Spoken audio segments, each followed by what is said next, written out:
Muy buenas tardes, sean bienvenidos a este ciclo de conversatorios del doctorado en educación de la Universidad Metropolitana de Ciencias de la Educación, que está en su sesión primera, que se titula Historia, Literatura, Filosofía y Educación, Investigaciones y Proyecciones. Mi nombre es Marco Santibáñez, yo soy profesor del Departamento de Castellano y colaboro precisamente como profesor en el programa de doctorado en educación de nuestra universidad. Pero no estoy solo, también me acompaña un profesor y un colega. Gracias, Marco. Mi nombre es Ignacio Figueroa, yo soy, en mi caso, candidato a doctor en educación por esta misma casa de estudios y actualmente desarrollo mi investigación de tesis sobre identidades profesionales en educadoras de párvulos. Estudié en pregrado en psicología y posteriormente me especialicé en desarrollo cognitivo, desarrollando docencia e investigación en temáticas como diversidad, mediación pedagógica y desarrollo profesional docente.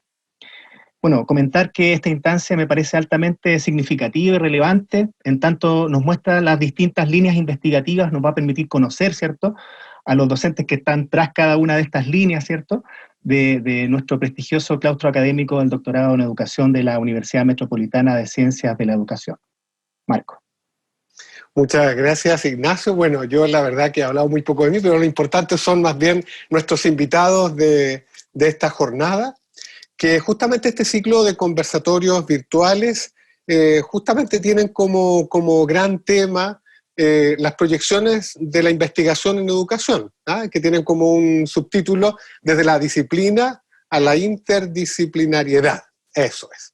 Estos eventos tendrán lugar los lunes y martes desde las 16:30 horas entre el 16 de noviembre, por ejemplo, hoy día que estamos comenzando, y tendrán como último día el 15 de diciembre.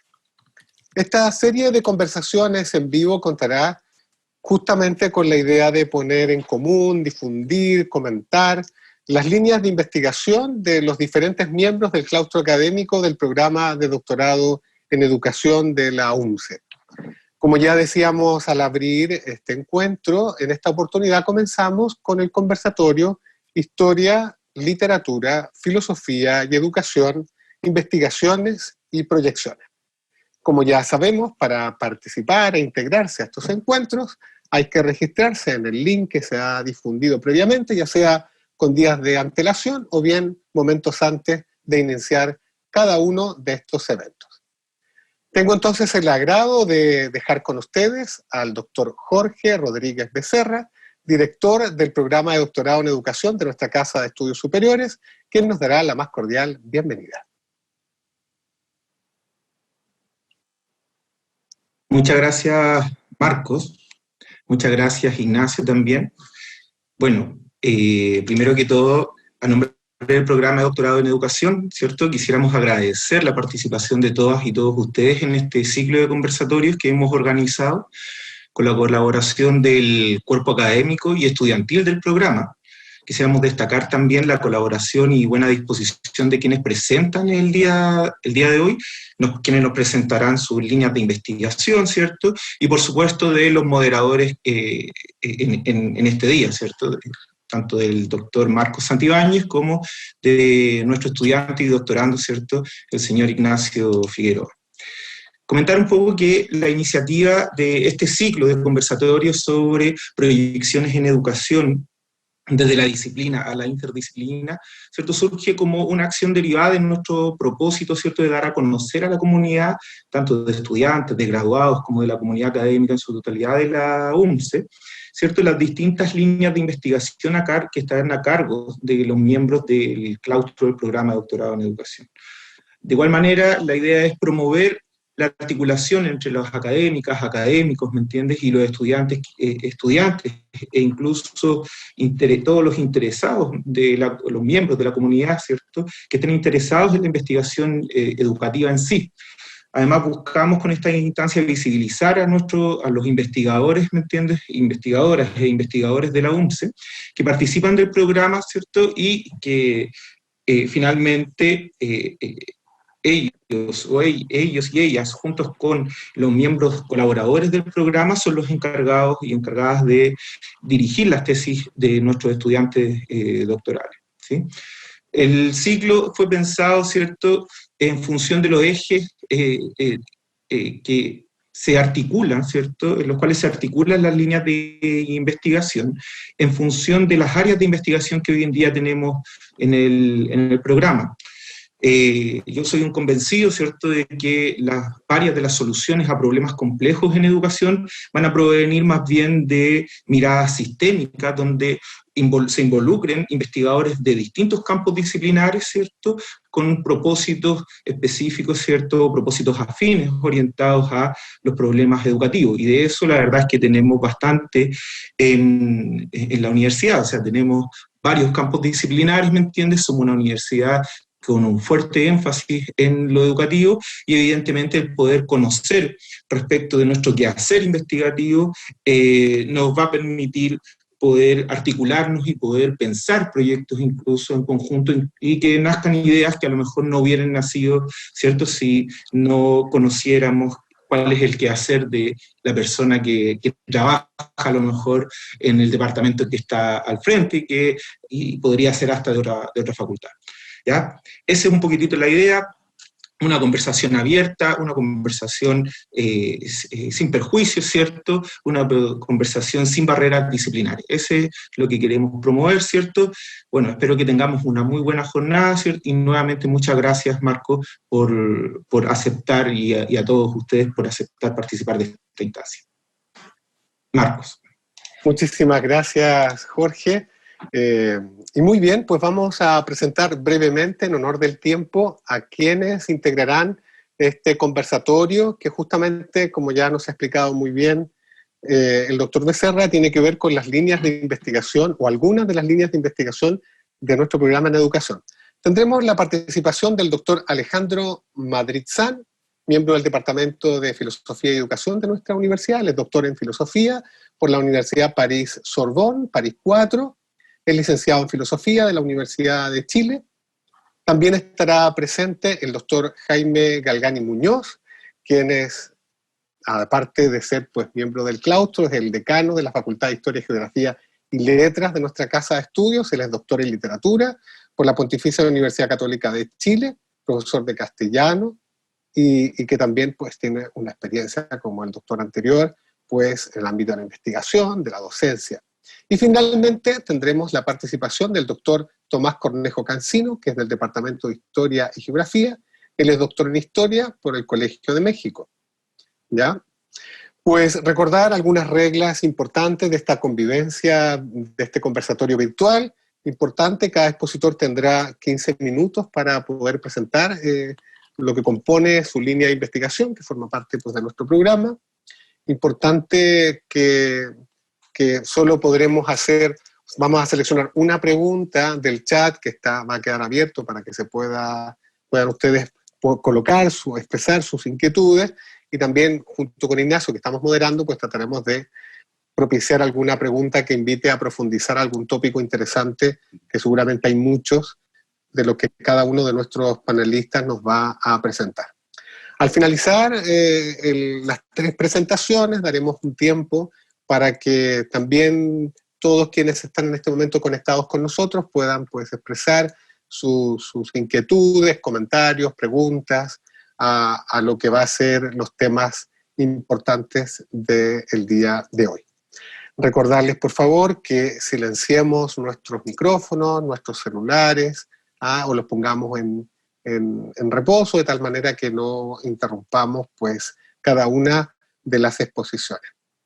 Dicho esto, dejo con ustedes entonces al doctor Alejandro Madrid-San, quien nos expondrá las líneas de investigación ética y filosofía políticas de la emancipación, epistemología y educación, filosofía francesa contemporánea. Adelante, doctor Madrid, bienvenido. Bueno, quería partir diciendo que la filosofía por sí misma ya es interdisciplinaria, ¿no? Entonces, de algún modo, la filosofía se abre hacia los fundamentos del saber, ¿no? Desde siempre, ¿no? De algún modo, entonces, se pregunta por esos principios o por los fundamentos del conocimiento también, ¿no? En ese sentido también ha sido entendida como una teoría del conocimiento, por ejemplo, ¿no? Y por eso tenemos una vocación interdisciplinaria y por lo tanto me interesa especialmente la orientación de este programa, ¿no? Este programa en que hay académicos de distintas especialidades. Bueno, me parece que al mismo tiempo nuestro antiguo pedagógico, ¿no? Lo que es la UNCE hoy día, ¿cierto? Se caracteriza justamente por esta interdisciplinariedad, ¿no? Donde hay justamente departamentos de química, ¿no? De matemáticas, física, castellano, digamos, ¿cierto? Entonces, de idiomas, de lenguas, ¿no? Entonces, lo interesante de este programa de doctorado, me parece, es que justamente, ¿no? Hace participar a representantes de cada una de estas disciplinas, ¿no? Entonces, de algún modo, nosotros interactuamos y al mismo tiempo recibimos, ¿cierto?, en el doctorado como doctorandos, como candidatos a doctores, ¿no?, a personas que vienen también de distintas disciplinas, ¿no?, como Ignacio Figueroa, que está acá, por ejemplo, ¿no?, así que es psicólogo, ¿no?, pero también hay antropólogos, ¿cierto?, hay magíster en educación, ¿cierto?, y en distintas carreras. Entonces, incluso gente que proviene del teatro, ¿no?, o de muy distintas orientaciones, ¿no? Entonces, tanto los doctorandos como los académicos, ¿no?, practicamos de alguna manera este conocimiento de las fronteras, ¿no?, de la frontera disciplinar, ¿no?, y entendemos justamente que la formación en educación se enriquece a partir de esa interdisciplina. Ahora, los cursos que yo estoy organizando en este programa, por ejemplo, uno de ellos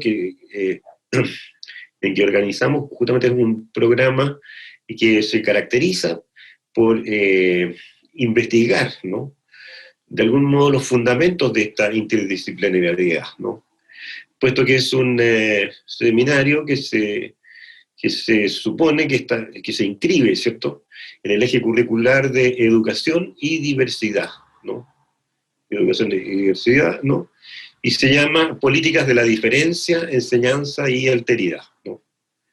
Enseñanza y Alteridad, ahí en este seminario, por ejemplo, que es un seminario colegiado, ¿no?, que participamos en el fondo 3 académicos, ¿cierto?, yo con el doctor Víctor Berríos, que en este momento está en España, ¿no?, y con el profesor René Baeza, ¿no?, que acaba de ganar un postdoc, ¿no?, en este momento, ¿no?, y los dos que participan en este seminario, que es un curso electivo, ¿no?, y que es un electivo que se establece en continuidad con las investigaciones que habíamos hecho en el Departamento de Filosofía, ¿no?, y que estaban centradas fundamentalmente en la relación entre la educación y la relación con la alteridad, entonces comprendida como relación con el otro y con lo otro, ¿no?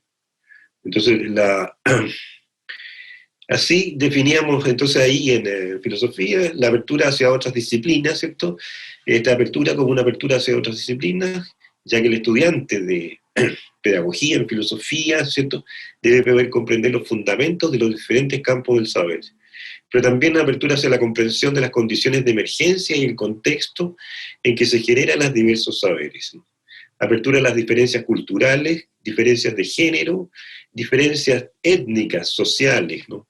Apertura más allá de las fronteras entre las disciplinas, interrogación sobre las condiciones de enunciación entre esas fronteras, ¿no? Y aquí en el curso electivo prolongamos justamente esas investigaciones, ¿cierto?, invitando a los doctorandos a profundizar en la relación entre aperturas de la alteridad y la diferencia como principio fundamental en la enunciación de una auténtica política educativa, entendiendo que la relación con el otro y con lo otro constituye la base primordial de toda relación educativa y también de toda relación indagativa, especialmente en el sentido interdisciplinar que guía los propósitos de este proyecto de doctorado. Hemos centrado estas investigaciones, ¿cierto?, en el análisis de ciertos filósofos y pensadores contemporáneos, ¿no? Algunos bastante conocidos, que sé yo, como, por ejemplo, como Gayatri Spivak, ¿no?, Gayatri Chakraborty Spivak, ¿no?, que es la autora de la crítica de la razón postcolonial, ¿no? Entonces, esa es una parte de estos, pero también, por ejemplo, en autores latinoamericanos, como Silvia Rivera Musicanqui, ¿no?, Faustino Reinaga, ¿no?, Antenor Orrego, ¿cierto?, que son menos conocidos para los chilenos, ¿no?, pero que hoy día los estamos redescubriendo de algún modo, y que nos hablan justamente desde la perspectiva latinoamericanista, ¿no? Pero al mismo tiempo, el fundamento profundo, digamos, de algún modo, viene de algunos teóricos como Michel Foucault, Federico Nietzsche, ¿cierto? Y también autores contemporáneos como Jacques Rancière, ¿cierto? Alain Badiou, Judith Butler, ¿no? Donna Haraway, ¿no? Jacques Derrida y Georges Bataille, ¿no? A mí me ha tocado, por ejemplo, en este último tiempo, estar traduciendo, ¿cierto?, con una beca del Centro Nacional del Libro de Francia, ¿no? Un texto de Jacques Derrida que se llama Geschlecht 3, ¿cierto? Entonces, Geschlecht 3, que quiere decir en el fondo sexo, raza, nación, humanidad, ¿no? Entonces, bueno, es un texto en que Jacques Derrida analiza justamente lo multifacético de este concepto en alemán, un concepto que va a emplear un filósofo importante que es Heidegger, ¿cierto? Entonces, me ha tocado traducir este texto y estoy justamente haciendo y me ha tocado también relacionarlo, ¿cierto? Lo hemos relacionado con el desarrollo de este seminario, ¿no? Entonces, bueno, ese es uno de los ejemplos que tenemos, ¿no? Otra cosa que desea decir, por último, ¿no?, es que uno de los ejes centrales, ¿no?, de este seminario, ¿no?, es la concepción del sujeto, ¿no? ¿Cómo entendemos un sujeto? ¿Cómo entendemos un sujeto en educación, ¿cierto? Pero ¿cómo entendemos qué es lo que es un sujeto desde la filosofía, ¿no? O sea, antes de entender qué es lo que es la educación, nos interesa comprender y desarrollar una reflexión en torno a esta cuestión. ¿Qué es lo que es un sujeto? Pero al mismo tiempo, ¿qué es lo que es la identidad, ¿no? Entonces, y ahí desarrollamos justamente una concepción de la identidad, ¿cierto?, que no es una identidad estática, de algún modo, ¿cierto?, estatuaria, como decía Lacan, ¿cierto?, sino que es una identidad dúctil, flexible, digamos, ¿no?, que se compone, ¿cierto?, y se recompone a cada instante, si uno quiere, ¿no?, en la relación con el otro y con los otros, digamos. En la relación con los otros, ¿cierto?, en el acto de reconocimiento o desconocimiento, por ejemplo, se constituye un sujeto, ¿no? Es allí que se constituye un sujeto, en la educación, pero también en la calle y en todo lugar, ¿cierto? Día a día, ¿no?, nos constituimos, nos desconstituimos, si ustedes creen, ¿no?, en estos actos de conocimiento y reconocimiento, por ejemplo, ¿cierto? En la escuela, ¿no?, en la calle, ¿cierto?, en la relación amorosa, ¿no?, en la relación ética, ¿no?, en la relación comercial, ¿no?, en la guerra, ¿no?, ¿cierto?, en la felicidad, en los momentos de felicidad, ¿cierto?, y de ternura, ¿cierto?, se constituye el sujeto, ¿no?, a cada momento, ¿no?, en esos actos de reconocimiento de conocimiento. Bueno, eso puedo decir por el momento sobre esta disciplina y sobre este campo disciplinar sobre el que hemos construido un poco este seminario. Gracias. Muchas gracias, Alejandro, por tu presentación. Muy interesantes los conceptos que vertiste. En particular, llama la atención esta idea de la filosofía como una disciplina interdisciplinar, ¿cierto? Y en particular, quisiera que pudieras hacer alguna referencia, Alejandro, en relación con los contextos actuales y la relación entre las líneas de investigación que tú propones y la educación hoy en día. ¿Qué relación tú podrías establecer un poco para llamar la reflexión? Claro. Bueno, por ejemplo, me parece que entre los autores que estábamos citando, ¿no?, uno que nos interesa particularmente y que vino a Chile, por ejemplo, es Jacques Rancière, ¿cierto? Un filósofo vivo, ¿no?, que está muy vivo, digamos, ¿no?, que está en plena producción, filósofo maduro en este momento, ¿no? Y que tiene una obra señera, ¿no?, que es esa que se llama El maestro ignorante. Una obra que va a contrapelo un poco de las obras clásicas de educación, ¿no? Porque justamente ahí él nos va a contar, ¿cierto?, de algún modo que él descubrió, ¿no?, la experiencia de Joseph Jacotot, ¿cierto?, en esta búsqueda de archivos, ¿no?, que en el fondo es un autor del siglo XVIII, ¿cierto?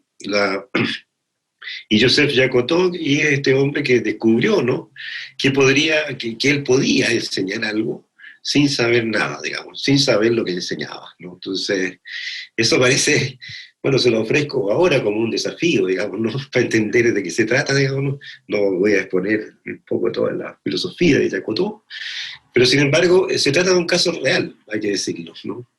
Entonces, lo que está ahí recogiendo Jacques Rancière a partir de la experiencia de Jacotot es una experiencia real, una primera experiencia real, ¿no? Y Jacotot no es en el fondo un ignorante, digamos, ¿no? Es un ingeniero, ¿no?, de la Politécnica francesa, ¿no? Entonces, pero lo que pasa es que le toca, por las circunstancias de la vida, hacer un curso de francés a un grupo de jóvenes holandeses, ¿no? De jóvenes flamencos, digamos, ¿no? Entonces son un curso de niños belgas, ¿cierto? Pero que son de la parte flamenca, ¿no? Y solamente hablan flamenco, ¿no? Y por desgracia, él habla solamente francés en ese momento y no sabe hablar flamenco. Entonces, ¿cómo enseñar, no? Y ahí descubren de algún modo o sea, de algún modo se la ingenian, ¿cierto? Para entregarles un texto bilingüe, ¿no? Por medio de un intérprete y de darles unas tareas que eran libres, ¿no? Cada estudiante debía autoasignarse, digamos, distintas tareas. Fueron tareas de traducción, ¿cierto? Declinación de verbos, o distintas cosas, que cada uno lo elegía, ¿cierto? Y al comienzo, Jacotot no tenía ninguna esperanza en este curso que él iba a hacer, ¿no? Y sin embargo, ¿cuál no sería su sorpresa al ver que cuando pasaban las semanas, en el fondo, los niños iban aprendiendo más francés que en un curso regular de francés, digamos? Entonces, ese fue el comienzo de esta experiencia de Jacotot, y después se dio cuenta, comenzó a ampliar las experiencias. Además, Jacotot es una persona bastante curiosa, digamos, ¿no? Curiosa en el mejor sentido, ¿no? Entonces, curiosa, y quería ampliar entonces la investigación, ¿no?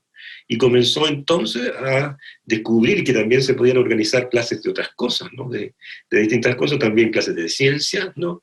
Un poco con este mismo método, en que el profesor pasaba a ser, tal como dice Rancière, el testigo del aprendizaje de los estudiantes, ¿no? Entonces, en lugar de ser el proveedor, ¿cierto?, del conocimiento, ¿no?, o el transmisor, ¿cierto?, en lugar de ser esta figura más paternal, digamos, ¿no es cierto?, y que de alguna manera se reserva un poder, ¿cierto?, sobre el grupo al que enseña, ¿no?, era alguien que se desposeía de todo poder, ¿no?, y era sencillamente, como les decía, alguien que se reservaba justamente este puesto de testigo, ¿no?, testigo del aprendizaje de los estudiantes, ¿no?, entendiendo que cada estudiante es distinto, ¿no?, ¿cierto? Entonces, bueno, a partir de allí, Rancière elabora toda una teoría sobre la educación, pero también toda una teoría, ¿cierto?, sobre lo que es ya no solamente el aprendizaje, ¿no?, sino que también lo que nosotros entendemos, ¿no?, por aprender, ¿cierto?, lo que entendemos por comprender, ¿no?, lo que entendemos en el fondo por un lenguaje y una verdad, ¿no? Entonces, a partir de allí Rancière no solamente va a reflexionar sobre la educación, sino que va a reflexionar también sobre la política, digamos, ¿no es cierto? Entonces va a relacionar política y educación, ¿no? Va a entender entonces que lo mismo se puede aplicar, ¿no?, en el terreno social y político, digamos, ¿no? Y se puede entender también, ¿no?, que tanto en la sala de clase, como en la sociedad y en la política, ¿cierto?, en el fondo se puede, a cada momento, ¿no?, se puede constituir un sujeto, ¿no?, que ya sea un sujeto individual o un sujeto político, ¿cierto?, a partir justamente de la inscripción, ¿no?, de una diferencia, digamos, ¿no?, la inscripción de su diferencia, ¿cierto?, en la sociedad, en la educación. Entonces, por ejemplo, una cosa que siempre recuerdo, que decía Rancière en un texto que se llamaba Los bordes de lo político, decía, por ejemplo, las mujeres, los profesores, los estudiantes, digamos, los obreros, no son por sí mismos un sujeto, ¿no? Son por sí mismos solamente un nombre y un dato estadístico. Hay tantos obreros en Chile, ¿no?, qué sé yo, 1,5 millones de obreros, ¿no? Hay tantas mujeres en Chile, tantos millones, digamos, ¿no? Hay tantas estudiantes, ¿cierto?, en Chile, ¿no? él decía, pero cada uno de esos nombres, ¿no? Esos nombres que representan una cantidad de individuos, ¿no? Se constituye en un sujeto cuando reivindican su diferencia, cuando reivindican una diferencia con respecto, ¿cierto?, al orden y al lugar en que se les asigna en la sociedad, ¿no?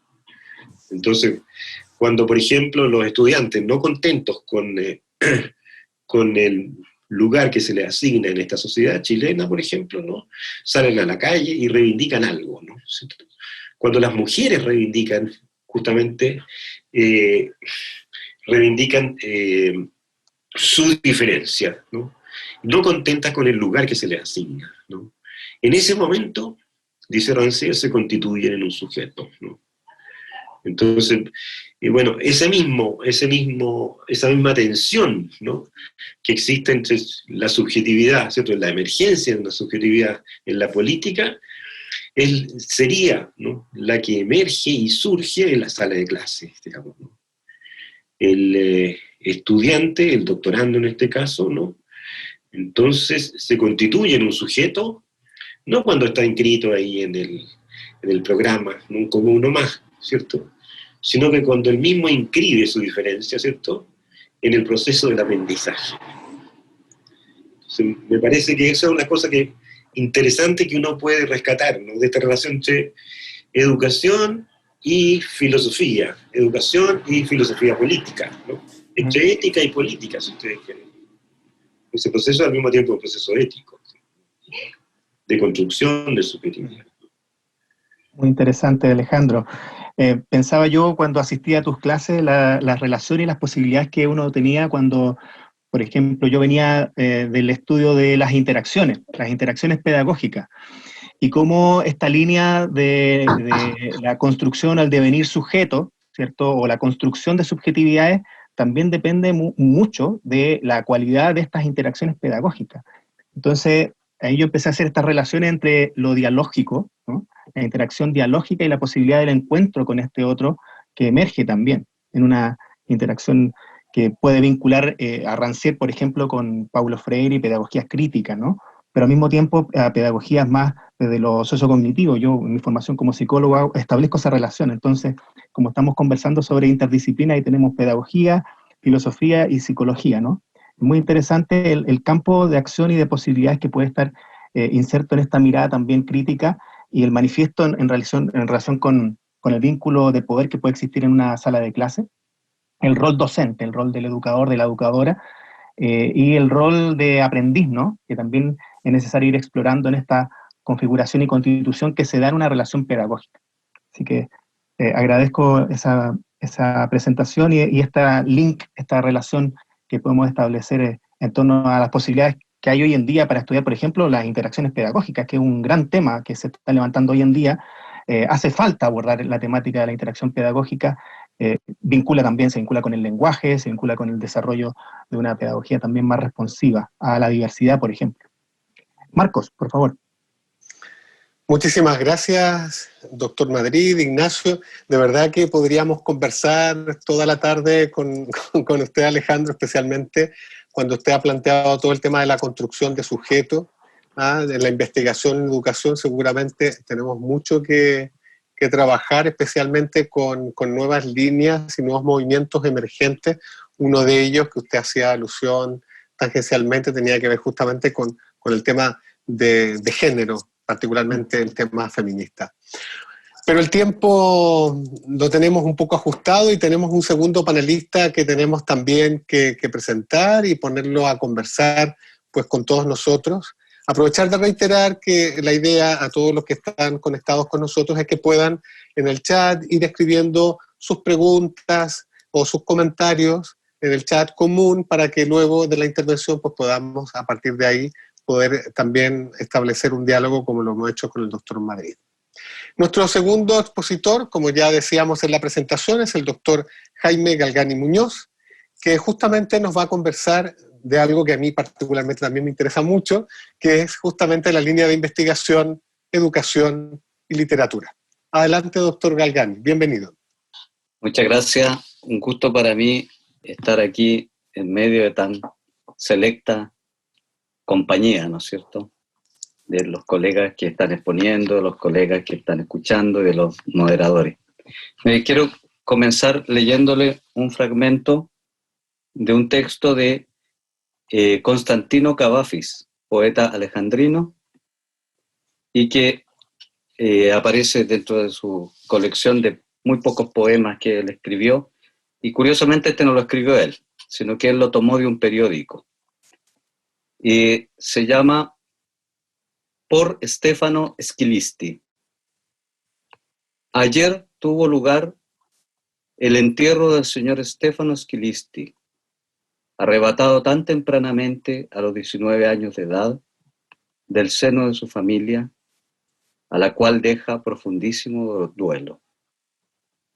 Una gran multitud de llegados a la familia acudieron al entierro. Sus amigos, como postrer adiós a su memoria amada, cubrieron el féretro con las más bellas flores. La procesión fúnebre partió hacia las 9:30 de la mañana de la vivienda del difunto en la calle Rachten y marchó a la iglesia de Evangelistrías, donde lo esperaba otra multitud. Los amigos de Stefano consideraron deber suyo acompañarlo hasta el cementerio, donde, tras las habituales plegarias de los sacerdotes, el señor Antonio Caliz pronunció un breve discurso. Tras eso, Stefano fue trasladado a su última morada. Familiares y amigos se fueron sumidos en llanto. Por Stefano Schilisti, en Telégrafo de Alejandría, un periódico, 9 de abril de 1886. Bien, ustedes dirán, ¿por qué yo comienzo con un epitafio, con un obituario, una conversación sobre literatura e investigación en educación? Es precisamente porque quería mostrarles que desde hace un tiempo a esta parte me ha dado por investigar y buscar ciertos textos que no llamaríamos de entrada literatura, como este. Sin embargo, algo pasa según se lea este texto, según se escuche, según se experimente el texto, o incluso según se entre en una relación con el texto. El año pasado, en nuestra carrera en castellano, falleció un alumno de primer año, que tenía 18 años, y de una enfermedad rápida que le vino un cáncer, y que a los 3 meses lo llevó. Y nosotros lo fuimos a llevar al cementerio, y para mí fue inevitable tener esta referencia a este texto. Como el episodio, la experiencia ocurrida hace 120 y tantos años, en Alejandría, un país distinto, una región distinta, una lengua distinta, se repite también en el patetismo que significa la muerte de un joven. Entonces, y ahí me viene a explicar por qué Cavafis incluye entre sus poemas este texto, este obituario. Y ahí viene a entender entonces lo que nosotros hemos ido, gracias a la ayuda de grandes teóricos y filósofos, revirtiendo con respecto al concepto de literatura. Porque muchas veces se ha pensado que la literatura es un objeto, es decir, un objeto casi sagrado, un objeto textual, que es ontológicamente literario. Y sin embargo, Terry Eagleton dice, lo que se establece lo que pasa con la literatura es que la literatura no es un objeto, sino que es una relación. Yo puedo poner a alguien ante un soneto de Shakespeare y no le pasa nada. Puedo poner a alguien ante una canción popular de la radio y sentir una emoción. Y a lo mejor ahí sí se produce una relación literaria. Entonces, en esta perspectiva, hay dos preocupaciones que a mí me interesan en el tema de la investigación. Una, de los objetos que yo estudio, y otro, de qué hacemos con respecto a la formación docente. Los objetos que, y bueno, de acuerdo a mi historial de proyectos Fondesit, que afortunadamente he tenido la oportunidad de ir desarrollando, poco a poco me he ido orientando cada vez más a objetos textuales vinculados a la prensa, columnas de opinión, crónicas,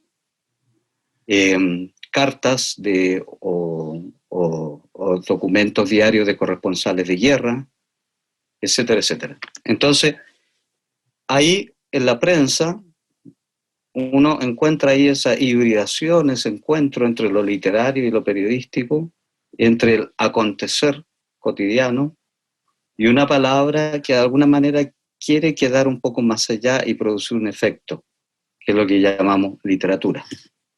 Ese objetos que yo, y de hecho ahora mismo el proyecto Fondesit que tenemos con mi colega Paulina Daza de la universidad,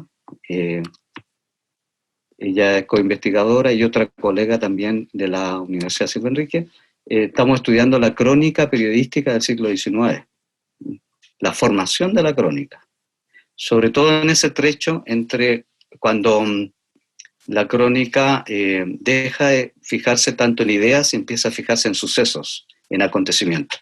No voy a entrar en detalle. Eso, la mirada con respecto a eso. Y la mirada con respecto a la formación, esa investigación se va desarrollando sobre todo en las tesis. Los chicos que son tesistas de los proyectos que he tenido van realizando trabajos de investigación vinculados a la didáctica de la literatura, otros vinculados a cuestionamientos curriculares con respecto al currículum de enseñanza media en literatura, otros también a una reformulación de ciertas temáticas literarias en la enseñanza escolar, casi siempre vinculada o pensada hacia el colegio. Ahora en particular está el profesor Ricardo Sánchez haciendo un trabajo bastante interesante, del cual me permití tomar dos párrafos. Yo le dije que iba a entrar a saco en su proyecto, para contar un poco lo que estoy haciendo y las preocupaciones que tengo. Por ejemplo, hay un párrafo que dice lo siguiente: cualquier definición de la lectura literaria supone la revisión de lo literario como constructo conceptual.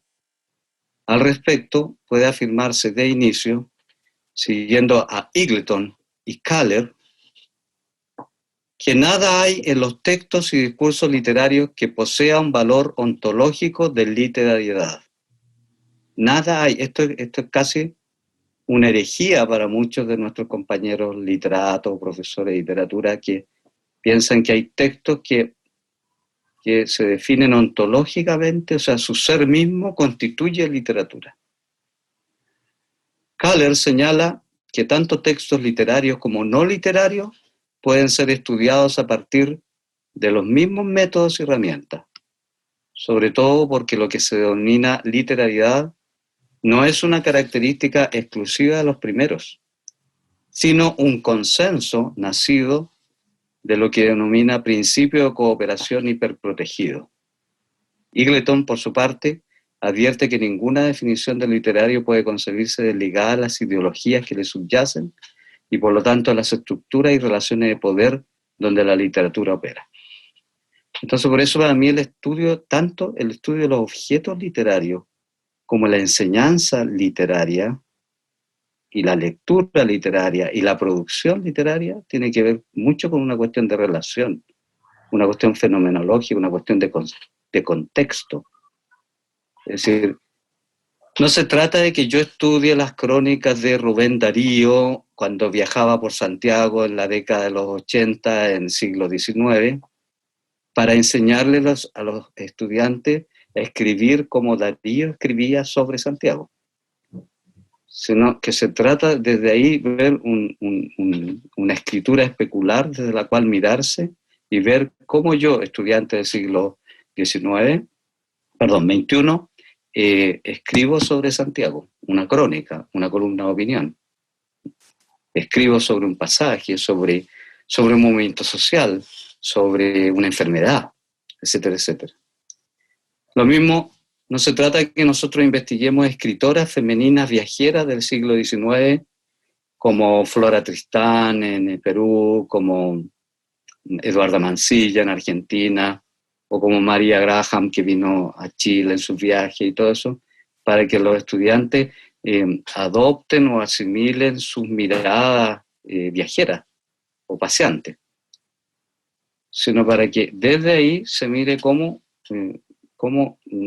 ahora también se puede plantear una escritura femenina, una escritura de paseo, que es una temática que nosotros trabajamos. Y el otro aspecto que quería tratar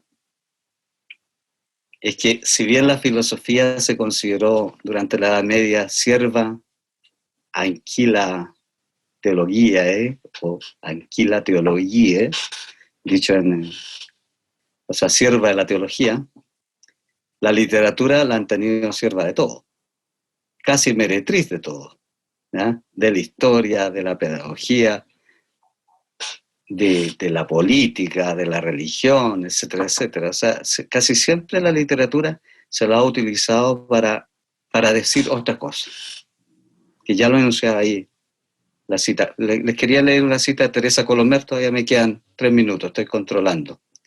Teresa Colomer señala que un giro sustancial en el campo de la lectura literaria vino a la mano de 2 cambios sociales clave del siglo XIX, la masificación de la escolaridad y el nacionalismo cultural. En efecto, ambos hitos configuraron un modo didáctico que varió el sentido de la lectura literaria. Ya no se enseñaba, estamos hablando a partir del siglo XIX, ya no se enseñaba con fines retóricos, sino con fines ciudadanos.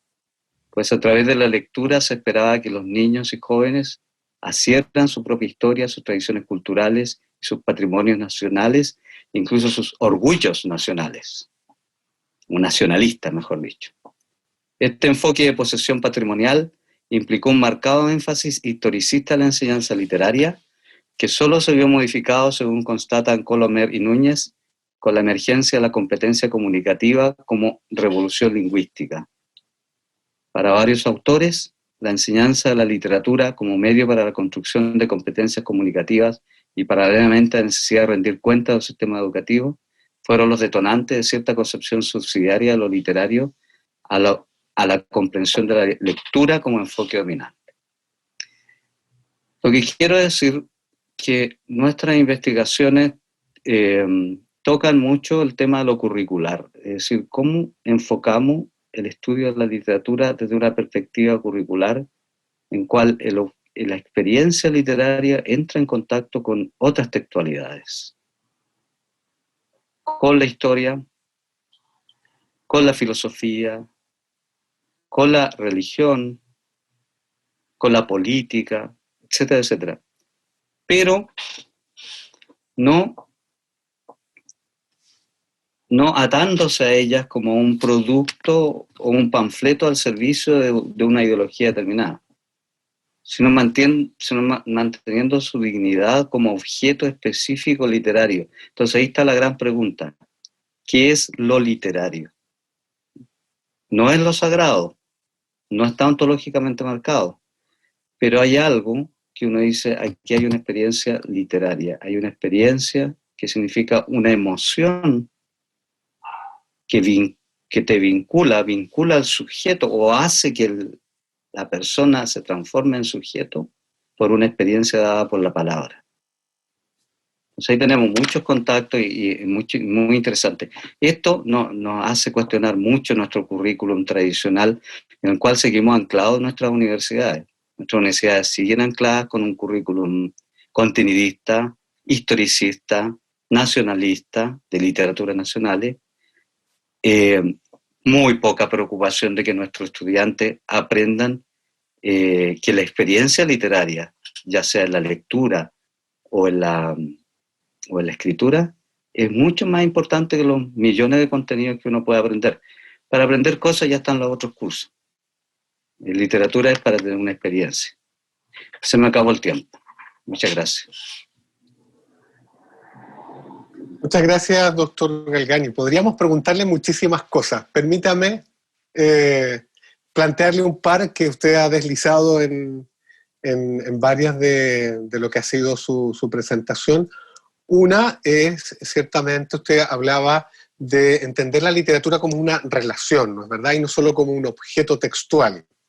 Desde esa perspectiva, y entendiendo que estamos en la línea de investigación de literatura y educación, ¿qué se sabe hasta ahora con respecto a la mediación que hace el docente de lengua y literatura en la perspectiva de cómo presenta los textos literarios, cómo los pone al servicio del aprendizaje, de lo que plantea el programa, en general las bases curriculares?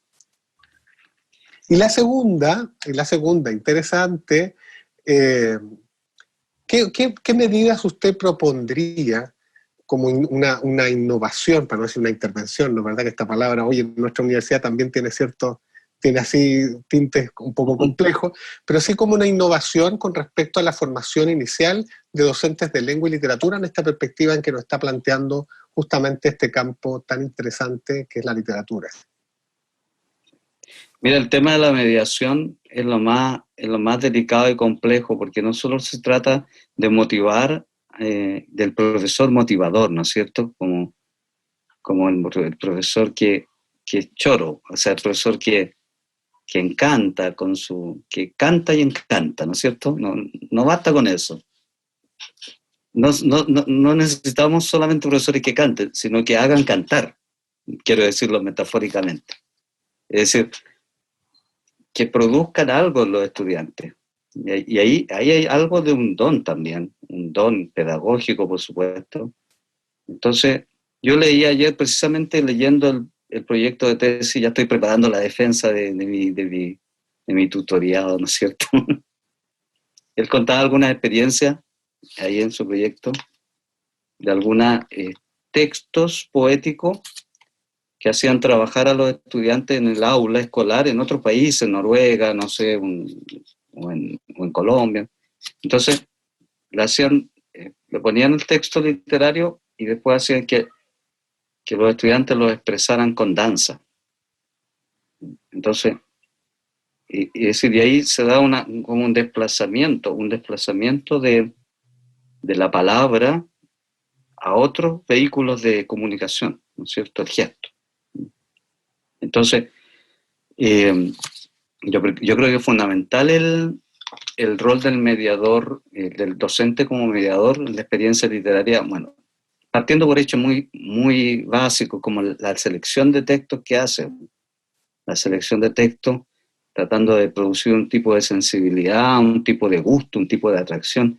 Es mejor que el estudiante al final de enseñanza media quede con gusto por la lectura, porque así seguirá leyendo toda su vida. A el estudiante que leyó 20 clásicos pero quedó hastiado, ¿no es cierto?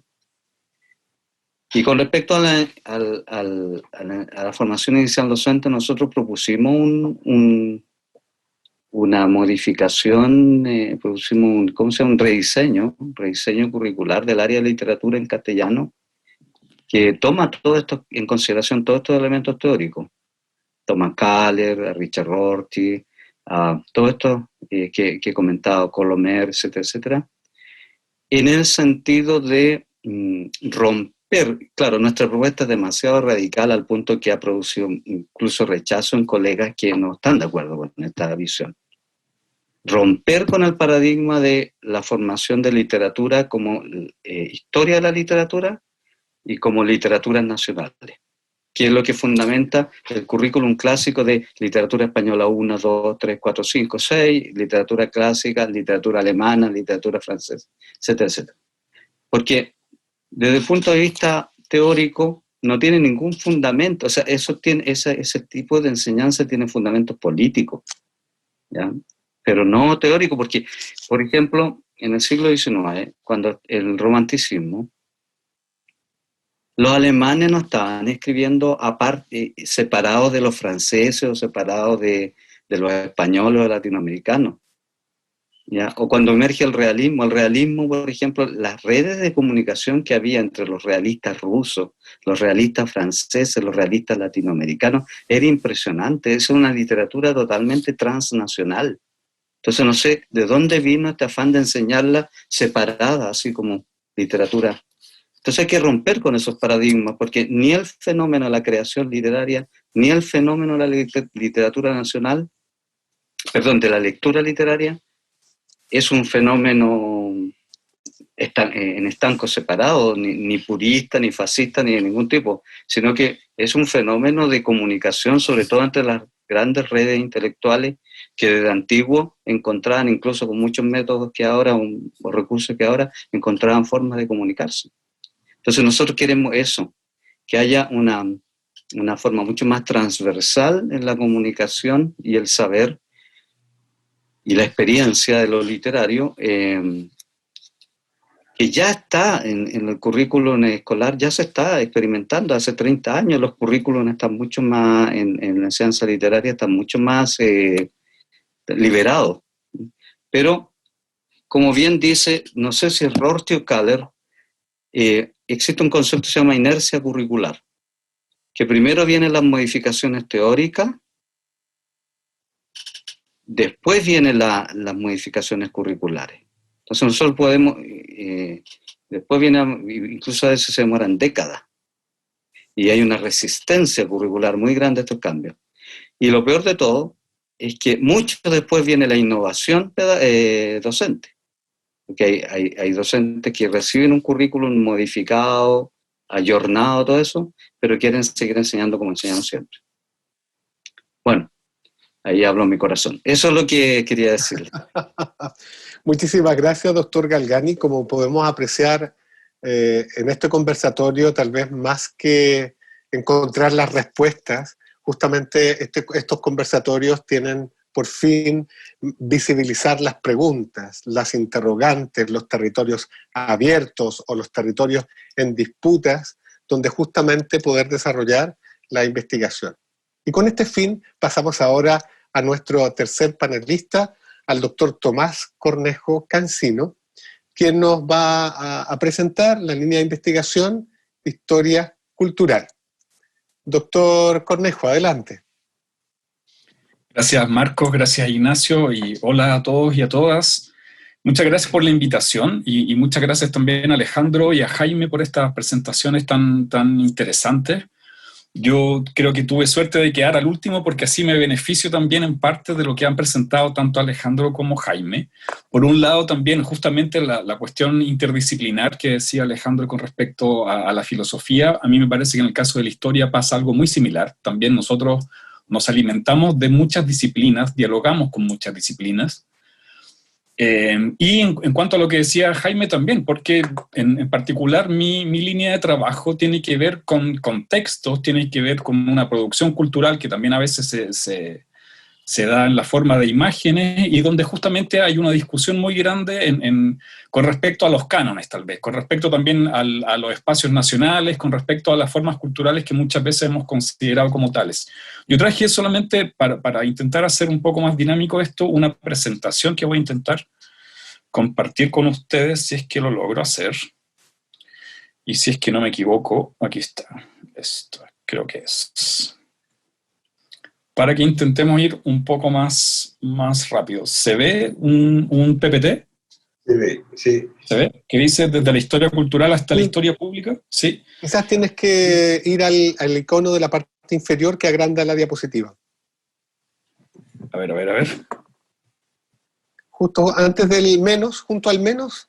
Modo de presentación. Modo de presentación, exactamente. Sale el teloncito. El icono está justo al lado izquierdo del signo menos en la parte inferior derecha. Sí, es que estoy trabajando con dos pantallas, entonces creo que los voy a dejar perfecto. a ustedes, es que lo hago así. Pero si no, déjalo así, no te preocupes, lo vemos bien. Sí, ya, bien.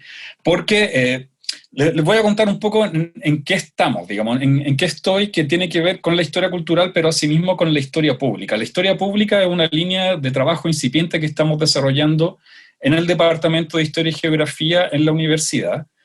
Y tiene que ver con esta imagen que tengo aquí, que es una imagen que yo tomé, que no fui yo quien hizo ese graffiti. Esto es el edificio de la Telefónica. Esto hace más o menos un año, donde se ve que alguien, no sé quién, de verdad no sé quién, puso ahí historia pública o nada. Tiene que ver, en efecto, lo que estoy trabajando ahora tiene que ver con la contingencia, con la idea de que existe una cierta desconexión entre el conocimiento académico, entre el conocimiento que se produce desde la universidad y aquello que uno podría denominar como la demanda social por conocimiento, y la demanda social en particular por conocimiento histórico y por el pasado. Entonces, ese es el tránsito que yo les quería comentar de cómo hemos llegado hasta ahí. Yo vengo trabajando desde hace un tiempo en una línea que tiene que ver con la historia cultural, y decía que se parece bastante, o entronca bastante con algunas de las ideas que nos dejaba Jaime, ¿no es cierto? Que tiene que ver con producciones culturales, con textos, con canciones, con música, con imágenes, que forman parte de un repertorio que no ha sido canonizado ni por la literatura, ni por la historia, ni por la música. ¿Por qué? Porque provienen de sectores que son más bien marginales o populares en distintos sentidos del término, y que tienen que ver también con distintos países o con distintos espacios latinoamericanos, pero que a su vez también, como decía Jaime, desde hace mucho tiempo se comunican entre sí, y donde hemos ido reconociendo algunos elementos en común, algunos elementos que se comparten, y donde hay unos vasos comunicantes que son tremendamente interesantes también. Entonces yo vengo desarrollando esa línea de trabajo con impresos populares, con la formación de una cultura popular desde fines del siglo XIX y hasta comienzos del siglo XX, que es cuando ya emergen las industrias culturales de alcance global. Entonces, hemos ido trabajando desde una línea similar en el postdoc, que fue un primer Fondesit que desarrollé, luego en un Fondesit de iniciación, que seguí más o menos en la misma línea, hasta el actual Fondesit regular que estoy desarrollando desde la universidad. Pero en todo este trayecto que ha tenido varios años de desarrollarse, ¿no es cierto?, donde hemos recogido materiales que se dan como folletos, que se dan como hojas sueltas o como pliegos sueltos en distintos archivos, tanto en Europa como en América Latina, ha surgido una pregunta, una suerte como de interrogación por el propio lugar de enunciación del conocimiento académico y del conocimiento disciplinar. Sí, yo trabajé también durante varios años al alero del Archivo Central Andrés Bello de la Universidad de Chile, donde justamente había algunas de estas colecciones y donde nos comenzamos a hacer una pregunta con respecto a la posibilidad que teníamos nosotros, quienes trabajábamos ahí, que también pertenecíamos a distintas disciplinas. Había gente que venía del mundo de las artes visuales, habíamos otros que veníamos de la historia, y también había gente que venía de la pedagogía. Entonces nos preguntábamos cómo podemos nosotros compartir la riqueza de los materiales que estamos en contacto permanentemente, y cómo podemos también compartir socialmente aquel conocimiento que estamos produciendo muy enfocado dentro de la disciplina. Entonces comenzamos a pensar en otros lenguajes, en otros soportes, para justamente dar pie a llegar a otros públicos, a otras audiencias, y que ese conocimiento no solamente fuera un conocimiento disciplinar o interdisciplinar, es decir, para que no se agotara tal vez en un conocimiento especialista o especializado, tal vez muy rico en matices, pero que solamente se quedaba dentro de los márgenes de quienes se dedican específicamente o a la historia cultural, o eventualmente también a la teoría literaria o los estudios literarios, un poco en el camino del propio Jaime o de los colegas del mundo de la literatura.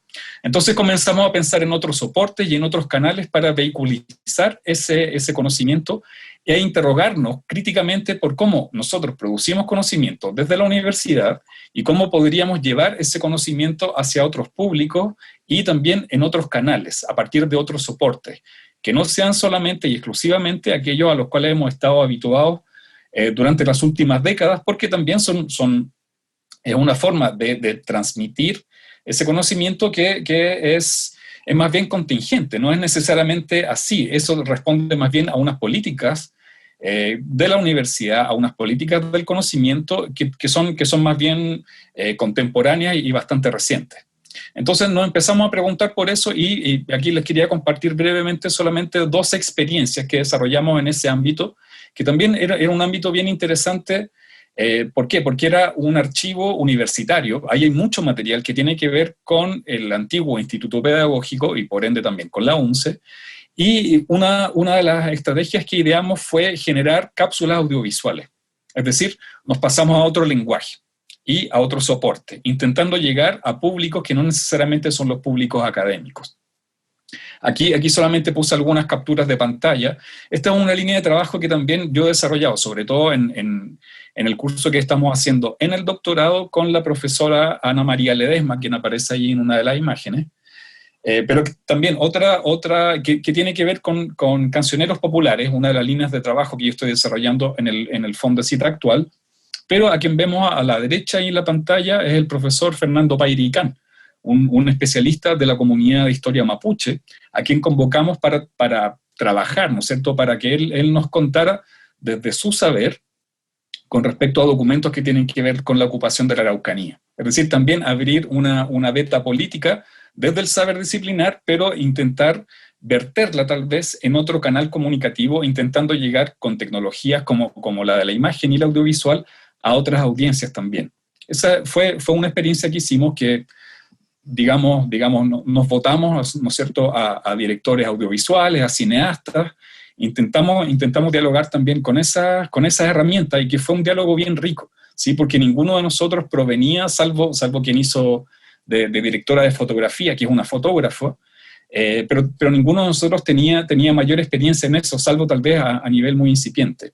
Y otra experiencia muy rica que terminamos haciendo también, como una suerte de complemento, así muy directo complemento del Fondesit de Iniciación, terminó bajo la forma de este libro, ¿sí? Que es un libro que se puede descargar por si acaso de la biblioteca de la Universidad de Chile, un libro que está en PDF, que fue justamente una pregunta respecto a cómo pueden existir otras formas de apropiarse este conocimiento disciplinar. Es decir, aquí la premisa, cómo llevamos el archivo, ¿no es cierto?, a otros espacios, pero también podríamos decir con respecto a los saberes disciplinares que hay dentro del propio cuerpo del doctorado de educación.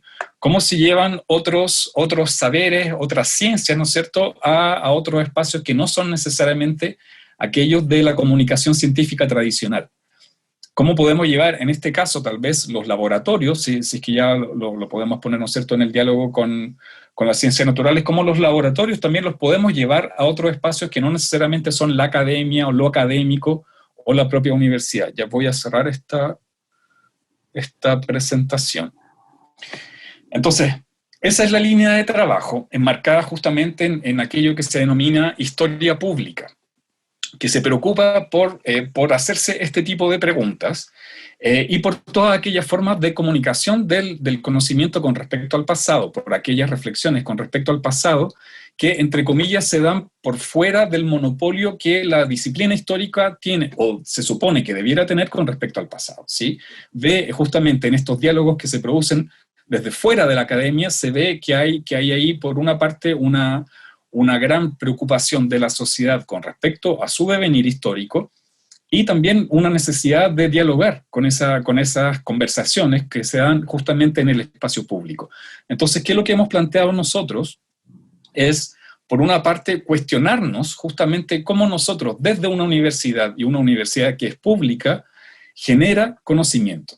Sí, cómo ese conocimiento finalmente, la pregunta aquí, una de las preguntas clave, ¿no es cierto?, el conocimiento que generamos, incluso dentro del marco institucional que nos provee la ANID, que nos provee CONICYT, ¿no es cierto?, lo que era CONICYT, y que muchas veces formalizamos en un proyecto Fondesit, finalmente ese conocimiento, ¿para quién es? ¿O para quiénes es ese conocimiento? Sí, esa es una pregunta que está a la base de eso. Entonces, una forma justamente de cuestionar eso tiene que ver con los soportes, tiene que ver con los lenguajes, y tiene que ver con, finalmente, dónde termina ese conocimiento. Y esa es digamos, la premisa de la reflexión que nosotros hemos propuesto en el curso optativo que estamos haciendo ahora con la doctora Ledesma en la generación actual. Es un curso que se llama Educación, Universidad y Conocimiento Social. Entonces ahí la pregunta que estamos, y el diálogo, la discusión que estamos entablando con los estudiantes tiene que ver justamente con eso. Desde sus propias disciplinas, desde las disciplinas de las cuales ellos y ellas provienen, ¿no es cierto?, y ahora que están en un doctorado en educación, desde donde se plantean en una universidad, que practican las universidades, ¿no es cierto?, y también reflexionar sobre la universidad como espacio casi único, por lo menos en nuestro país, de generación de conocimiento. La universidad entonces como un lugar público, como un lugar de discusión pública. Y enseguida, ya que estamos ahí, ya que es el lugar desde el cual nosotros estamos trabajando y estamos proponiendo y generando un nuevo conocimiento, ¿para quién y cómo llevamos ese conocimiento a diferentes espacios? Y esa es la pregunta que hemos estado intentando debatir durante este semestre, con estudiantes que provienen de distintos lugares. Y yo creo que ha sido un debate muy enriquecedor. Yo creo que también es una línea de trabajo que puede resultar muy interesante, no solamente para quienes provenimos del mundo de las humanidades o de las ciencias sociales, sino que aquí yo creo que también hay toda una línea de trabajo que resulta muy prometedora desde el punto de vista también de la comunicación de las ciencias, o de aquello de ese campo bien interesante de trabajo que se llama la comunicación de las ciencias, que es un campo además que está muy fuerte en los últimos años, que en nuestro país también tiene exponentes bien destacados, y que no hemos dado cuenta, ¿no es cierto?, que desde cierto punto de vista existen políticas públicas que tienen que ver con eso, pero la mayoría de las cuales tienden a compartimentar, incluso a compartimentar aquel quehacer que se da dentro de las universidades, y que tiene que ver también con las propias políticas en las cuales finalmente se transforma, por así decirlo, los deberes, ¿no es cierto?, que tenemos nosotros como en nuestro quehacer académico. Por un lado, ¿no es cierto?, tenemos que hacer docencia. Por otro lado, tenemos que hacer investigación, y se supone que por un tercer lado tenemos que hacer vinculación con el medio, o aquello que se denominaba la extensión.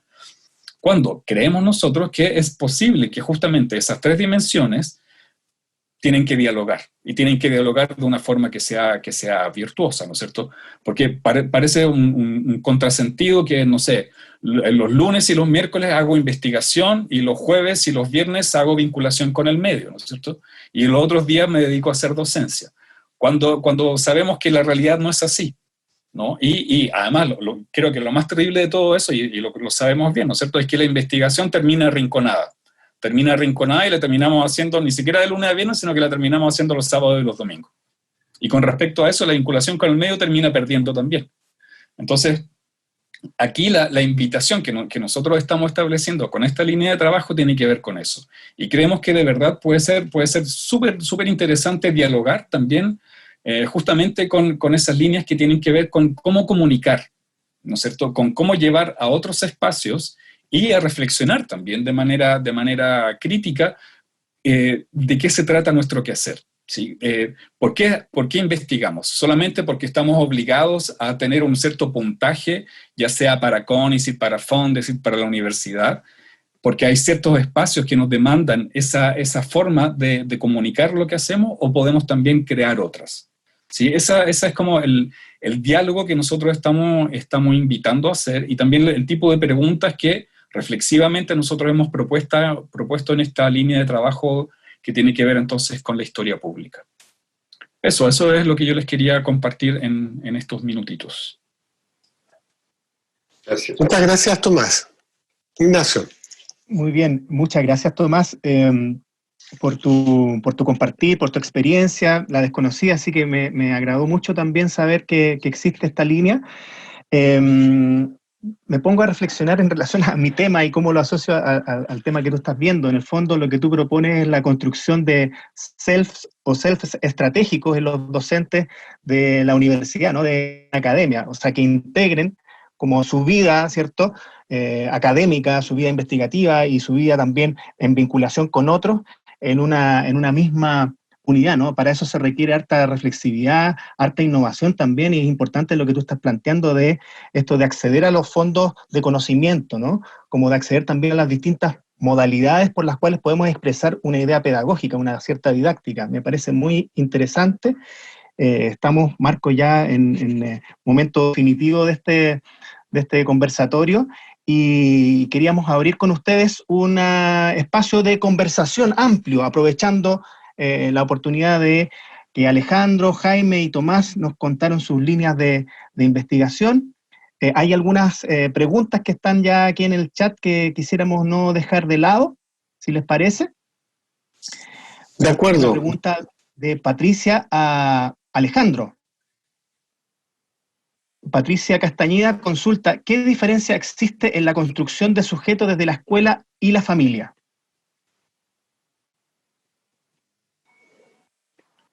Alejandro. Y una pregunta bastante interesante, ¿no? Porque por una parte ya decíamos que, por ejemplo, a partir del pensamiento de Jacques Rancière, ¿no?, se establecía un lazo, ¿no?, profundo entre la sociedad y la escuela, por ejemplo, ¿no? No podríamos hacer una diferencia entre sociedad y escuela de una manera fundamental, sino que solamente de una manera artificial, digamos, ¿no?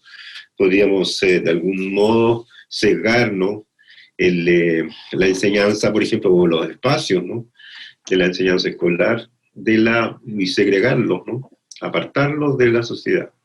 Entonces me parece que de algún modo nosotros sentimos, ¿no?, esta correspondencia entre sociedad y escuela, ¿no?, en cualquier parte.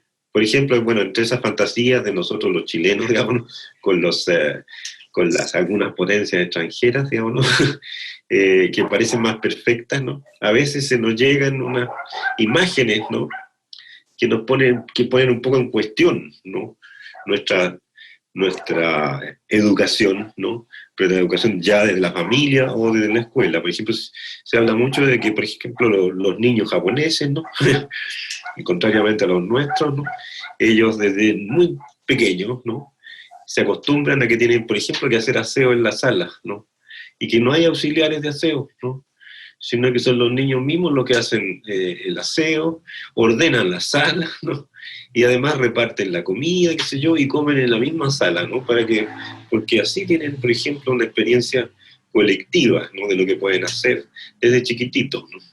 Y después mostraban, por ejemplo, cuando fue el Campeonato Mundial de Fútbol en Rusia, que una cosa que sorprendió a todo el mundo, que los espectadores japoneses, ¿cierto?, que estaban en el estadio, cuando terminaba el partido, se dedicaban también, entre otras cosas, como si no tuvieran nada que hacer, a recoger la basura que había en el estadio, que habían dejado todos los otros desordenadamente, ¿cierto?, las botellas, los vasos, ¿cierto?, en los asientos desordenados, sin que nadie se los dijera, ¿no? Bueno, esa es una cuestión social, digamos, no la podemos construir, no vamos a convertir a los niños en japoneses, digamos, ¿no?, sino que más bien nos hace reflexionar sobre esta relación necesaria que existe entre sociedad y escuela, sociedad y educación, ¿no? Por eso no nos vamos a convertir tampoco en finlandeses, lo sabemos, ¿no? Entonces, pero claro, hay cosas que sí podemos tomar de allí, ¿no?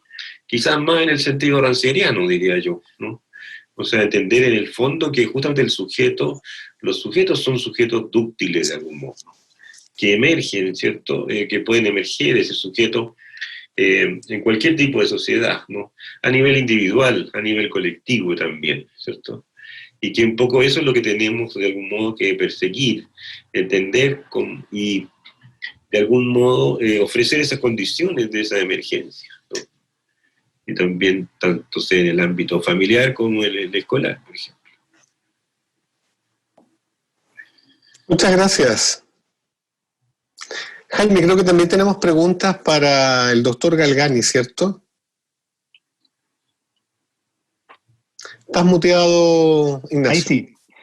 Para el doctor Galgani, una pregunta también de Patricia. Si se intenta mirar en porcentaje, ¿en qué porcentaje se estudia la literatura europea versus la latinoamericana en el currículum de formación inicial docente?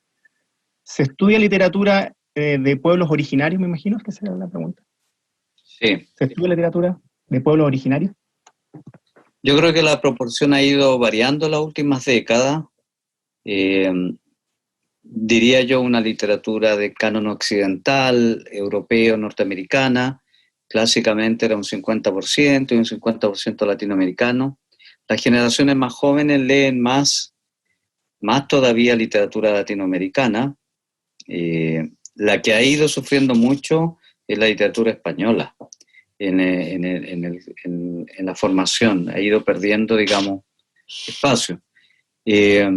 Una cosa que me llamó la atención cuando tuve la oportunidad de asistir a un congreso en Sevilla el año 2006, y ahí estaba un escritor, Manuel Caballero Bonald, un escritor español, que él nos dio una charla y él contaba que ellos crecieron con el complejo de América Latina.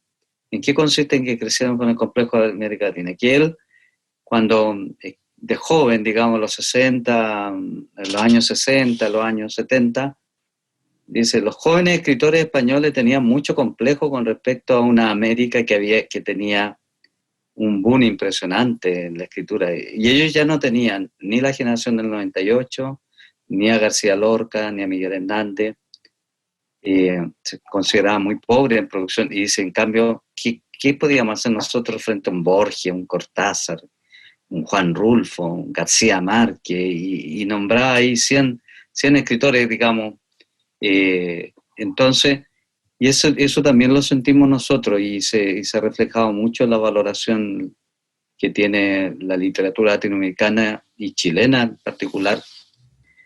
Lo que sí estamos en deuda, por supuesto, el tema de la literatura de los pueblos originarios. Siempre se mantiene ahí como en un resto que tratamos de incorporar en las mallas curriculares y todo eso, pero también en eso hay que decir que tenemos poca formación, estamos aprendiendo, estamos recién conociendo esas producciones culturales.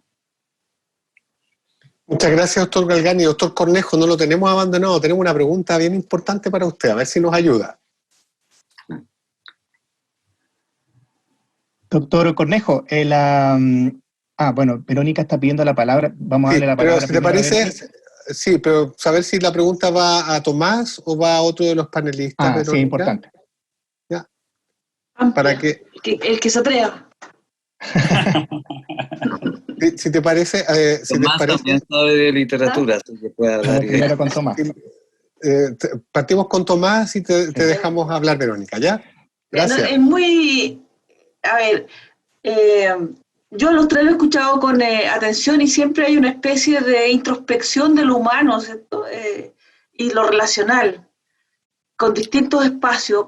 Pero yo soy bioticista, entre otras cosas, y aquí hoy día el desafío está en que estamos avanzando a la idealización de la innovación al extremo de llevar al transhumanismo. Entonces, ¿de qué manera estas otras disciplinas que nos hacen ver para atrás, es como un insight de la humanidad, dialoga con esta otra mirada que estamos teniendo desde la innovación tecnológica y mirando otra forma, el humano 2.0? Es otra forma de enfrentar la convivencia, los sistemas de relación. Entonces, a mí me parece que hay mundos paralelos, no veo el encuentro, ¿cómo lo ven ustedes?, con estas otras disciplinas que tienen que ver con las ingenierías, que tienen que ver fuertemente con la ingeniería, que tienen que ver también con las ciencias básicas o más duras, el saber por el saber. Eso les quería preguntar, por eso el que quiera, porque no es puntual. Perfecto, Verónica, ya que has tomado la palabra, aprovechamos que Tomás, que está más descansado, que pueda el doctor Cornejo un poco comenzar esta rueda de respuesta, porque de verdad que es una pregunta amplia en la que pueden participar plenamente nuestros tres panelistas. Doctor Cornejo. Sí, yo creo que es una pregunta muy, muy bonita y que tal vez justamente son las herramientas filosóficas y literarias las que tal vez nos pueden ayudar más en eso, e incluso las creaciones, tanto filosóficas como las literarias, las que también ya han dado algunas respuestas posibles a eso. Yo creo que también, o sea, ¿qué se podría agregar desde la historia? Que tal vez muchas veces antes, en la historia de la humanidad, nos hemos asombrado y hemos pensado de una forma similar. Sí, tal vez hoy día a lo que asistimos es más bien a un cambio que es cada vez más vertiginoso, por un lado, y por otra parte, en efecto, como tú dices, tiene que ver algo con la tecnología. Tiene que ver algo también con la generación de nuevas herramientas que de hecho han permitido crear una suerte como no sé si tanto de simulacros en otros espacios que no son realmente los sociales, sino que más bien yo lo pensaría al revés.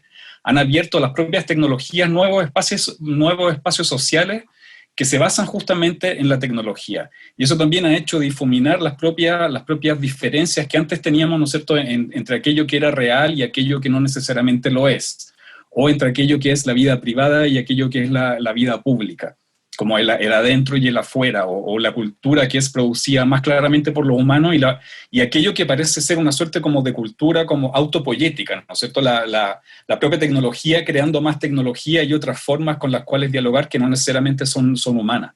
Sin embargo, ahí es donde yo veo que también hay o sea, por un lado, una suerte como no nos adelantemos, ¿sí? Y pensemos que eso también son creaciones humanas, tienen que ver con los propios cambios sociales y con la capacidad de los seres humanos de crear otras cosas que pueden ser buenas o pueden ser malas, pueden ser atentatorias por ejemplo, contra otros seres humanos o contra la propia naturaleza, ¿no es cierto? Pueden ser muy nocivas, pero también pueden no serlo. Yo creo que hay, por un lado, entonces, verlo en una perspectiva un poco más amplia, y lo que a mí me parece que también es tremendamente interesante desde el propio campo de trabajo de lo que yo les comentaba, que en la historia pública es la posibilidad de establecer trabajo colaborativo, ¿sí? Un trabajo en red. Hay toda una línea también de desarrollo de la propia historia pública que tiene que ver con la historia digital. Y con cómo, por ejemplo, en las redes sociales o en aquello que puede ser tal vez considerado como un espacio extrasocial, pero como digo, es cada vez mucho más social, también hay una serie de conocimientos, hay una serie de ideas, hay una serie de saberes, en este caso con respecto al pasado, que es lo que me compete más a mí, pero también podríamos pensar que hay con respecto a la educación, que hay con respecto a la literatura o a la cultura en general, y que hay también con respecto a la ciencia. Hay varias formas finalmente de encontrarnos y de volver a producir cultura, de volver a producirnos socialmente también con la tecnología o a través de la tecnología. Por ese lado yo no sería tan apocalíptico o tan, no lo vería tan terrible, digamos, sino que yo lo vería con un poco más de perspectiva. Sí, gracias, Tomás. Quizás Jaime y el doctor Alejandro también que puedan... Claro, yo quiero agregar algo porque efectivamente yo no soy apocalíptico, sino integrado con respecto a este tema. Porque la cultura ha vivido cambios tecnológicos abismantes. Por ejemplo, hace 6.000 años cuando se descubre la escritura.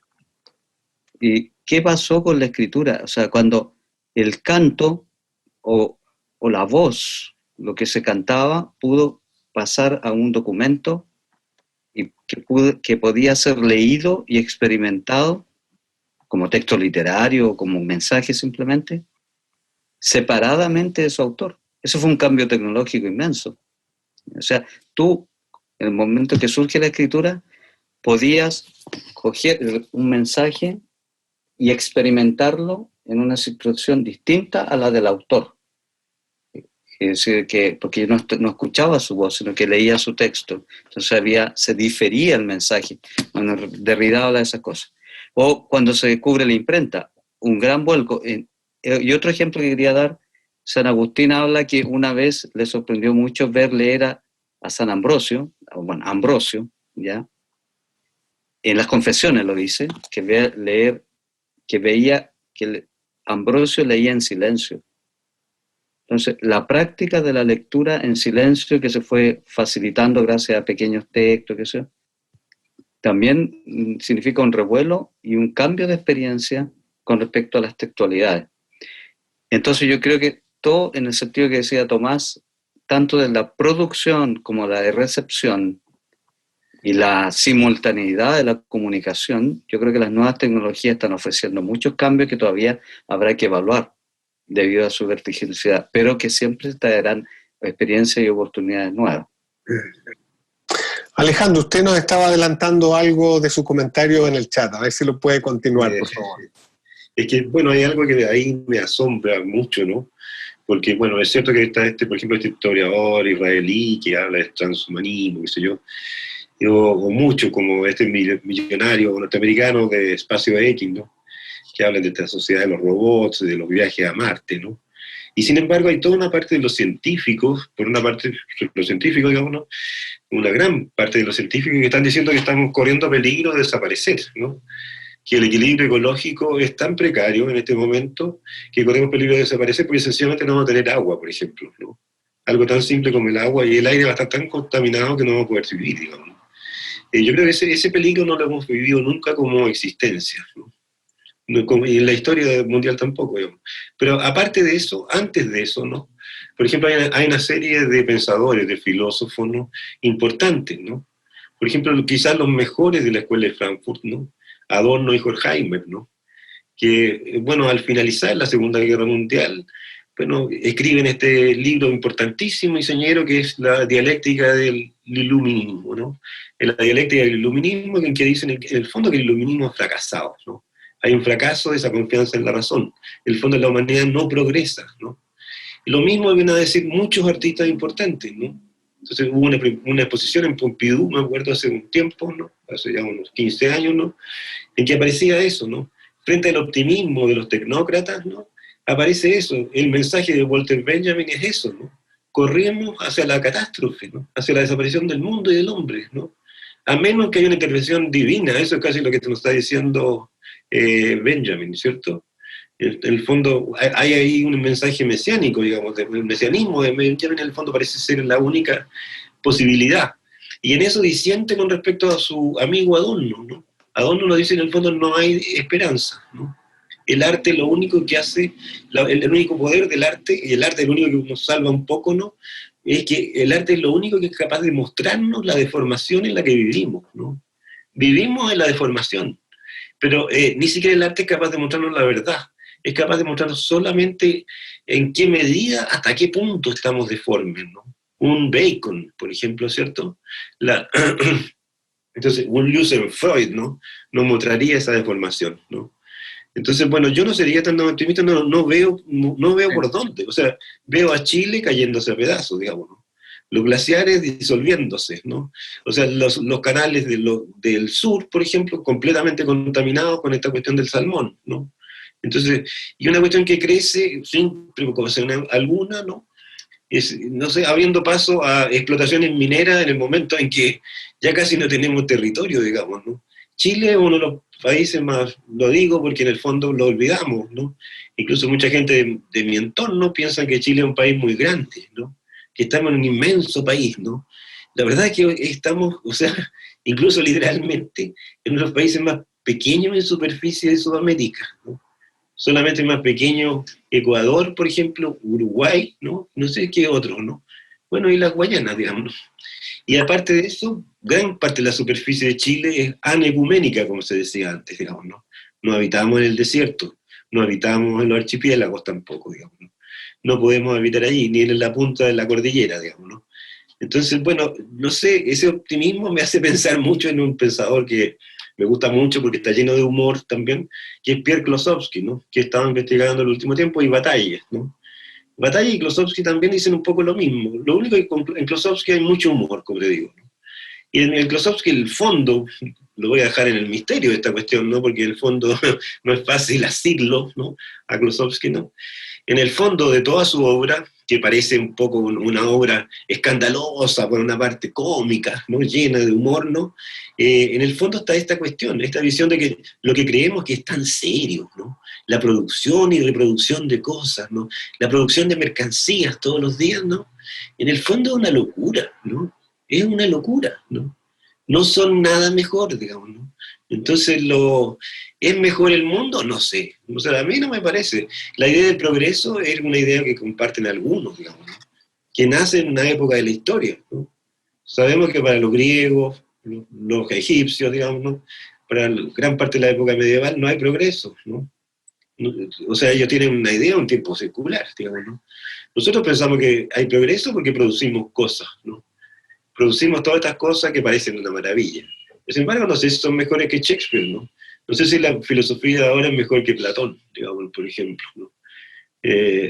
No lo sé, el arte de ahora no sé si es mejor que el de Fidias, por ejemplo, la escultura de ahora que la de Fidias. Entonces, bueno, esa es un poco la cuestión. Y insisto, estamos en un momento de emergencia, digamos, ¿no? De urgencia, ¿no? De riesgo de desaparición. No sé, Jorge, estamos con los tiempos, tenemos aún espacio para seguir conversando, porque quiere intervenir el doctor Galgani y entiendo que tú también tienes algo que preguntar.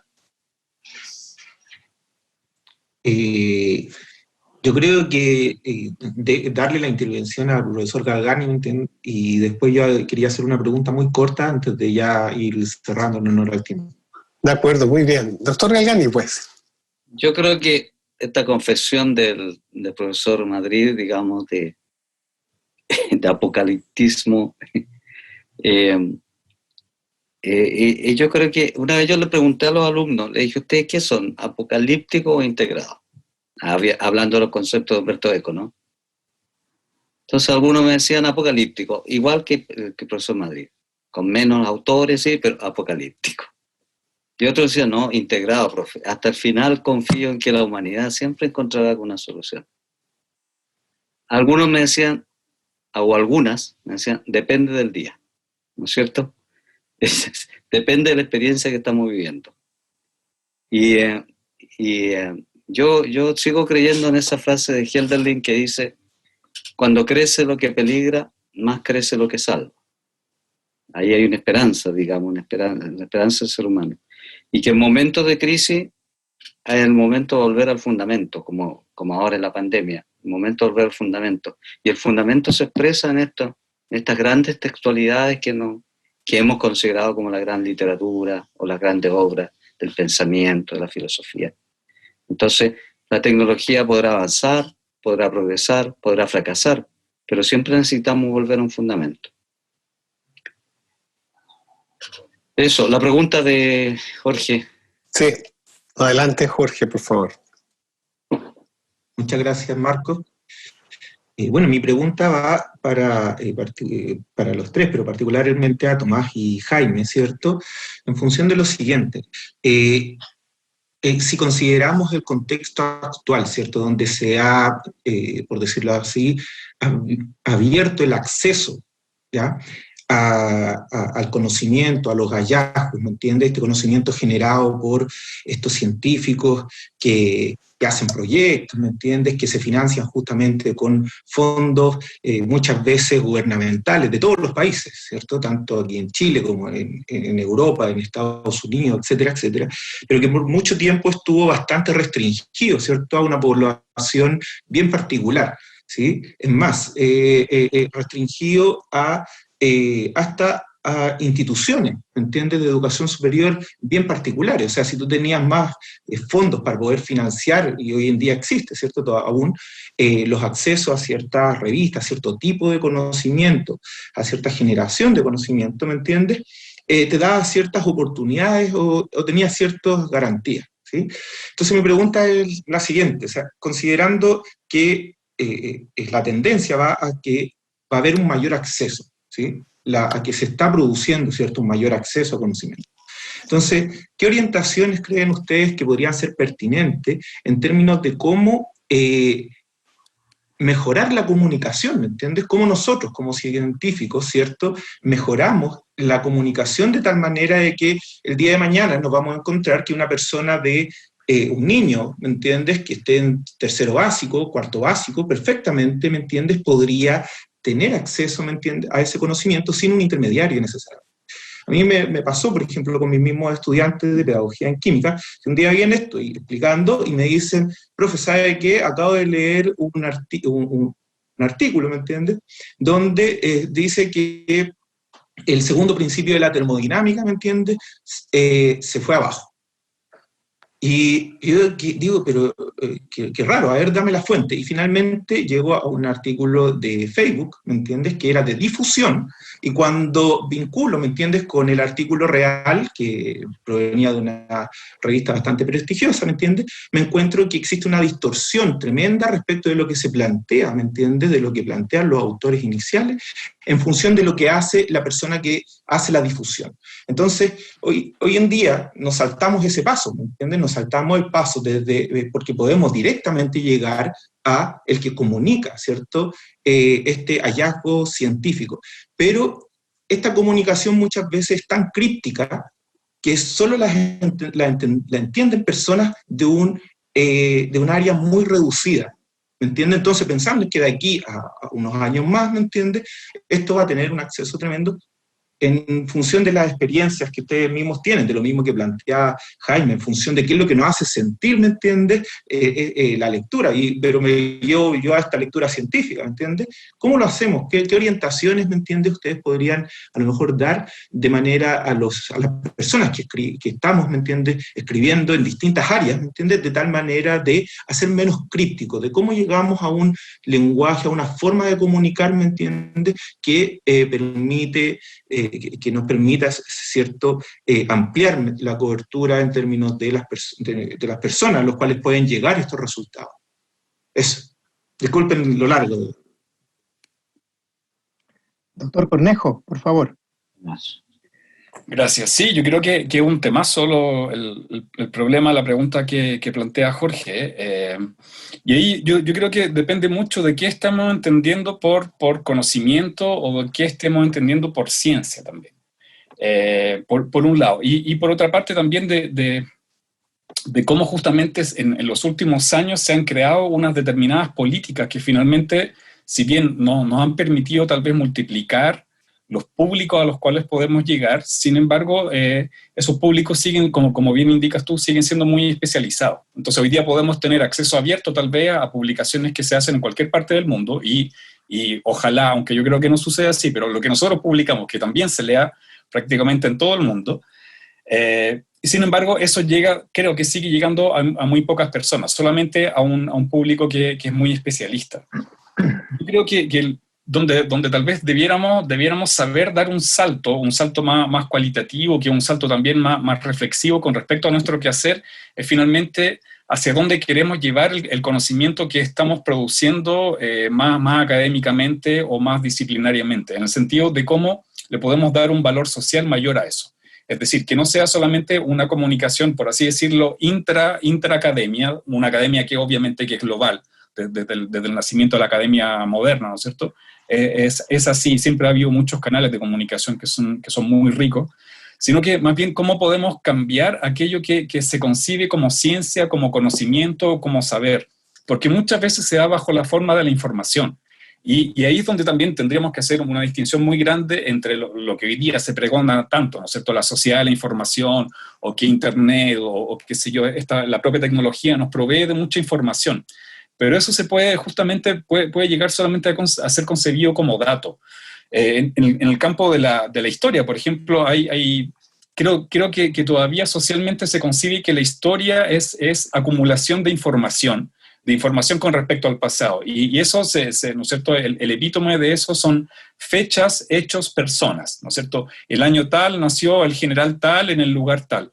Y en realidad los historiadores y las historiadoras no sabemos nada de eso, no tenemos una máquina en la cabeza que registre toda esa información. Es lo mismo que a los químicos o a los biólogos que pedirle, ¿no es cierto?, que se sepan, a la gente de literatura que se sepa todas las obras, en qué año se escribió tal obra, es imposible y llega a ser un poco ilógico incluso. Entonces yo creo que ahí es donde también todavía socialmente no hemos logrado separar esa idea de acumular información o acumular datos es conocimiento o es saber, versus aquello que hacemos, ¿no es cierto?, como herramientas que pueden ser herramientas más críticas, herramientas más abiertas también para aprender eso y para luego generar otro conocimiento. Ahí es donde yo creo que tenemos que dar un salto que sea importante. Y ojo, que ahí justamente yo he estado leyendo muchas cuestiones que tienen que ver hoy día cómo se está en nuestro país desde las ciencias naturales produciendo esa comunicación de la ciencia. Y ahí hay una cuestión que me llama mucho la atención, es que en la mayoría de los casos, de los libros más conocidos, que a veces son éxitos de venta también, en ciencias naturales, en ciencias físicas, desde mi punto de vista, lo que hacen esos libros es hacer historia. Es hacer historia tradicional, es decir, nos dicen, en el año tanto Galileo propuso la teoría tanto y que fue posible de comprobar con el invento tanto que había hecho el físico tanto desde el lugar tanto. Es decir, una serie de acumulación de datos e información para intentar desde un lugar privilegiado que todavía acumula mucho conocimiento, como es la academia y como es la universidad, intentar, entre comillas, difundirlo o divulgarlo hacia quienes se supone que no tienen necesariamente ese conocimiento, pero todavía se da bajo la forma de información, bajo la forma de un cúmulo de datos. Y desde mi punto de vista, y yo creo que ahí tendremos una coincidencia, ¿no es cierto? Ahí no hay necesariamente un saber, sino que ahí solamente hay transmisión de información. Sí, y no hay una forma entonces de que socialmente podamos salir de eso. Entonces, claro, para nosotros que no sabemos de ciencias físicas o de ciencias naturales, nos asombramos mucho al conocer sobre eso. Y para quienes no se dedican al campo más humanístico, se asombran mucho al conocer cómo estamos trabajando desde estas disciplinas. Y ahí es donde yo creo que entonces tenemos que dar a conocer las formas de nuestro trabajo, la forma en cómo nosotros concebimos los debates que se han dado también durante muchas décadas dentro de cada campo disciplinar. Y que nos damos cuenta que muchas veces coinciden mucho, coinciden también en cambiar los paradigmas, coinciden en también pensar para quién estamos produciendo ese conocimiento y en qué queremos hacer, cuál es el valor social que le queremos dar a ese conocimiento. Sí, yo quería agregar, para terminar, interesante esa reflexión. Yo creo que una cosa es la producción cultural y los múltiples saberes que están circulando, y otra cosa es la experiencia del saber. Y la experiencia del saber se produce en el momento que surge en un nexo entre los productos culturales y la recepción. Entonces, y en ese momento, me acuerdo que una vez un hippie le dijo a un sacerdote viejo ya, de con sotana, ¿sí? Le dijo, oye, hace 2000 años que existió Cristo y todavía existen guerra, injusticia y todo eso. Y el cura le dijo, y hace 2 millones que existe el agua, 2 millones de años que existe el agua, y tú todavía no te lavas el cogote.